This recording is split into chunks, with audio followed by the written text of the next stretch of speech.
Meme Review.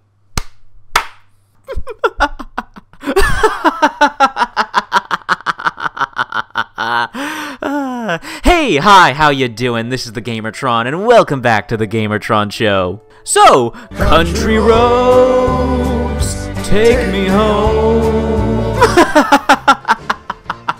Fallout 76! Oh my god, what a perfect shitstorm! Everything that could have possibly went horribly wrong did! Now, I'm not going to regurgitate all the same garbage news that you've already heard from every other YouTuber in every other video about this game, because God forbid we have a nuanced individual opinion, instead of being hive-minded autonomous NPCs that just repeat and copy-paste the exact same thoughts, feelings, and opinions, like a communist. Death is a preferable alternative to communism. All jokes and jabs aside, it's important that I mention I do not own Fallout 76. I have not played Fallout 76. I am only making this video, well, because y'all voted for it. You asked for it. So, here it is. Now, usually for the sake of my YouTube channel, I buy and play almost every brand new AAA video game. Emphasis on the almost, because unlike many, I actually do research into what I'm purchasing. And I also stand by my principles and don't just virtue signal when I say I'm going to boycott a certain video game developer or publisher. But when it comes to Fallout 76, I did not buy the game, I did not pre-order it because, unlike everyone else it seems, I saw the sign and it opened up my eyes. I saw the sign. The months leading up to the launch of Fallout 76 for me were just littered with red flags. And when it comes to me, this is not a case of, oh, Fallout 76 isn't a traditional Fallout game, therefore equals bad. No. I don't mind the idea of an online Fallout. I don't mind the concept of a Fallout version of Rust or Ark. The red flags I'm talking about were not a question of personal taste. What I'm referring to are signs that something was wrong with the game. First off, since the announcement of Fallout 76, outside of some obviously very scripted trailers, barely any gameplay of Fallout 76 was shown off by Bethesda. Just pure unscripted gameplay footage. Something like a walkthrough, a dev diary, a live stream, anything like that. For comparison, look at id Software. For their two upcoming games, Rage 2 and Doom Eternal, we've already seen a metric butt-ton of gameplay. Some of it obviously scripted, some of it obviously not. But it shows confidence in the game. It shows that the developers feel like all they need to do is show you the game in its purest form, show off the gameplay loop, show off the action, the combat, and that will be enough to convince you to buy the game to play the game. More so than any live-action trailer or heavily scripted corporate market commercial ever would. Meanwhile, Bethesda was very stingy when it came to showing off the actual gameplay of Fallout 76 and how you would play Fallout 76, what you would do in the game, how you would interact with it. For me,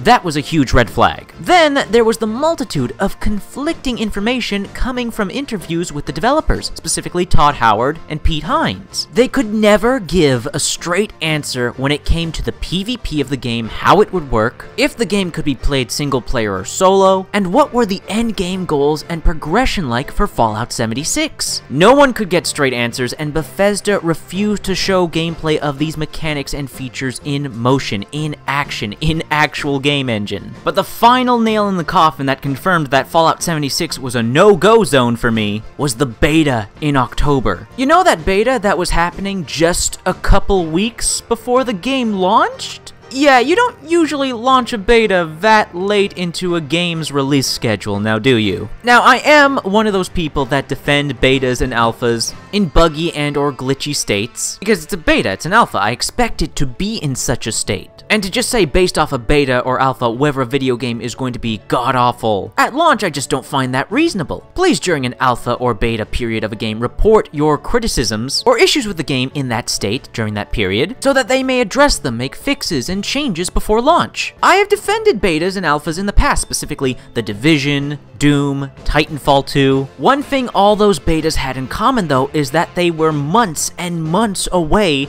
from the release date. They were actual betas, they were actual tests, and improvements and changes were made from beta to launch. They are noticeable, you can see them, you can feel them. That was not the case with Fallout 76. I mean, the evidence is out there online for all to see. Now, it doesn't matter if you like or dislike Fallout 76. I'm not questioning or attacking you if you have fun with the game. What I am saying, however, and what most people have agreed upon, it is objective fact that Fallout 76 is a buggy, broken, unfinished, unpolished game. It's in an unacceptable condition, especially with the price tag attached. Now, I haven't played the game, and I don't think I'm ever going to be honest with you all, so I can't give a totally honest, subjective, personal opinion about whether I like the game or not.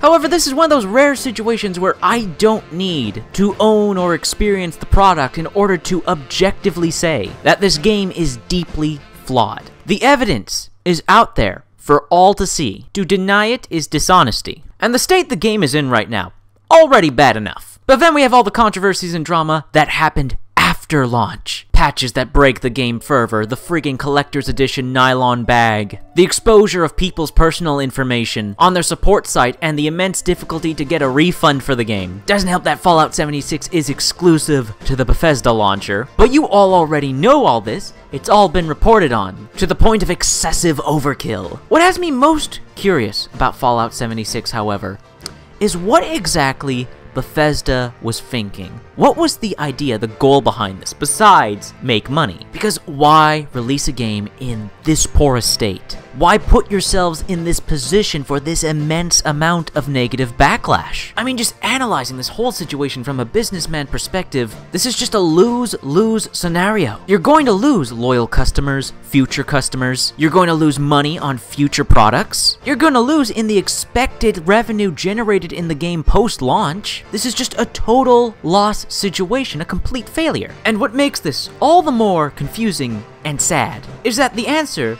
to all of Bethesda's woes, all the negativity Fallout 76 is receiving, could have been completely avoided had you just released Fallout 76 in early access instead of a finished full AAA product. You could have marketed this game as Bethesda's first endeavor into early access. Fallout 76, Bethesda's first early access title. The game will be developed and grow alongside its community. Boom! Done! Massive backlash avoided! Of course, there's the whole special edition with the nylon bag, but that's a whole other can of worms. Still, that's another controversy that could have been completely avoided. The whole Fallout 76 situation is just an unnecessary disaster. Bethesda had the power to completely prevent this whole situation. Makes you wonder what's going on behind the scenes over there. Now, a subtopic of this topic I want to bring up are the comparisons and contrasts between the Fallout 76 controversy this year and the Star Wars Battlefront 2 controversy last year. My perspective on the matter of Battlefront 2, I found the outrage justified, but the moral outrage over the top,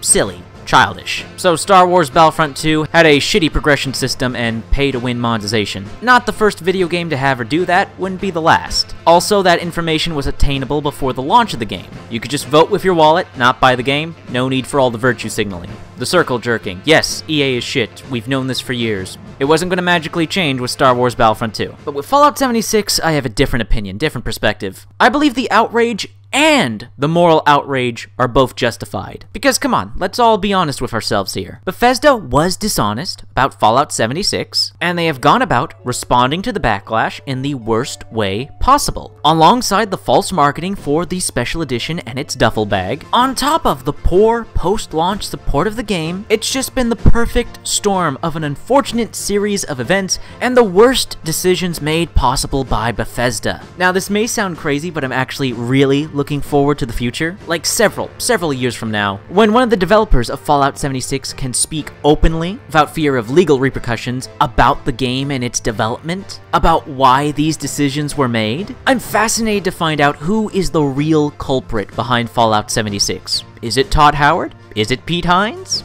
Is it ZeniMax? Is it the ground floor average Joe developers over at Bethesda? Upper management, lower management, who were the individuals making all these horrible decisions? That is the information I am interested in. I refuse to participate in the retarded generalizations of the thousands of individuals working in these companies. Companies are not hive minds, people. Bethesda is not an individual, it is a group of individuals that do not share all the same thoughts, feelings, and opinions. And despite how garbage their business practices are, that goes for Activision, EA, and Ubisoft too. Can we please stop with the broad, sweeping generalizations of the hundreds of thousands of individuals who work in these companies? Don't know about you, but I don't like blaming innocent people for other people's bad decisions just because they are associated with one another via a group or organization or logo or brand or whatever. That being said, when it comes to Fallout 76, there is undeniably a hint of maliciousness when it comes to the release of this game. This was released in a condition that was not in any way favorable to consumers. So it's completely understandable, and I don't blame you if you want to renounce Bethesda. Never buy another Bethesda-made game. And that's totally reasonable. I would request, however, that you don't punish the Bethesda published games. For some reason, I don't know why, people believe games like the upcoming Rage 2 and Doom Eternal are being made by Bethesda. What the fuck? No? How do people still not understand that Bethesda publishes and develops games? They are a publisher and a developer. Just because they are publishing a video game doesn't mean they had a hand in making it. I mean, my god, how are there still people out there that don't understand that? Ugh, craziness. Now, I can't stop you from making any decisions you want to make. You have this wonderful thing called free will, and if you want to boycott the entirety of all Bethesda products, that includes what they publish, well, hey, that's a goddamn shame. But you do you, as long as you don't virtue signal and moral fag about it. I would still personally recommend, however, supporting the developers that Bethesda still publishes games for, specifically Tango Gameworks, Machine Games, id Software, Arcane Studios. These developers have proven, despite being published by Bethesda, that they make great goddamn games. The Evil Within series, the Wolfenstein games, Doom, the Dishonored games, Prey, and just based on all the information out there, the upcoming games Rage 2 and Doom Eternal from id Software look great and pro-consumer. I just don't want to see honest, good, hardworking video game developers be punished for the actions of an incompetent publisher. I don't think that's too unreasonable a stance to take, eh? As for the future titles being developed by Bethesda Softworks themselves,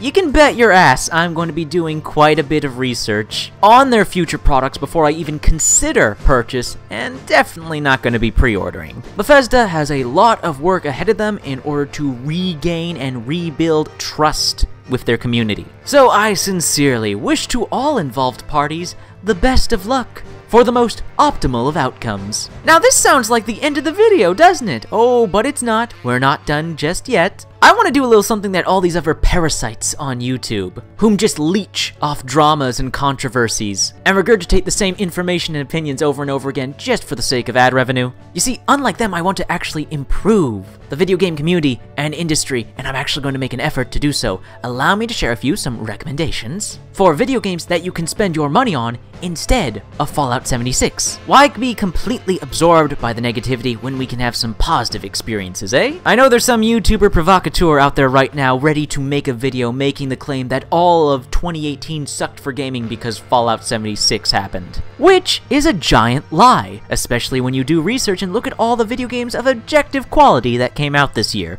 Some of them being Monster Hunter World. I recommend for those of you who love boss battles and a loot grind. Ni no Kuni 2, Revenant Kingdom. I recommend for those of you who are into old school JRPGs. Vampire. Recommend for those of you who like RPGs, story-heavy games, and challenging melee and ability-based combat. Warhammer Vermintide 2. Recommend for those of you who enjoy first-person melee combat. A more co-op-oriented PvE-focused game with a rewarding and challenging loot grind.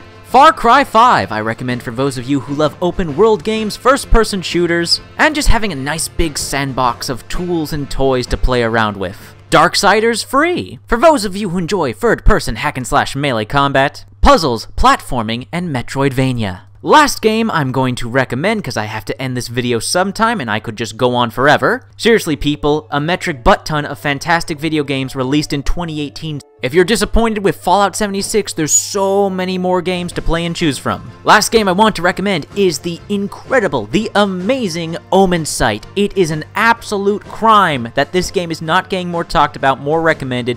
Beautiful game, amazing game, love this game, highly recommended, one of the best games of the year, Omen Sight. Check this game out. And there we go, I just made a positive contribution to the video game community and industry, and wasn't just a fucking parasite leeching off controversy and drama in the industry. I didn't just regurgitate all the exact same thoughts, feelings, and opinions surrounding Fallout 76 and gave you my own personal take. I don't know about all of you, but that's refreshing. Anyways, that has been a video. I hope you enjoyed the video. If you did indeed like the video in any way, shape, or form, please be sure to hit the like button. And the like button helps you, helps me, helps everybody involved in the video. If you hit the like button, please leave a comment in the comment section down below. Love reading comments. If you don't have comments, please leave a comment. What are your thoughts, feelings, and opinions on this video and Fallout 76? I'd love to read them in the comment section down below. If you want to help out and support this video, then please share it on social media, Twitter and Facebook. And if you want to help out and support me directly, well, there's always Patreon. Anyways, guys, that's been a video, and I'll see you all later.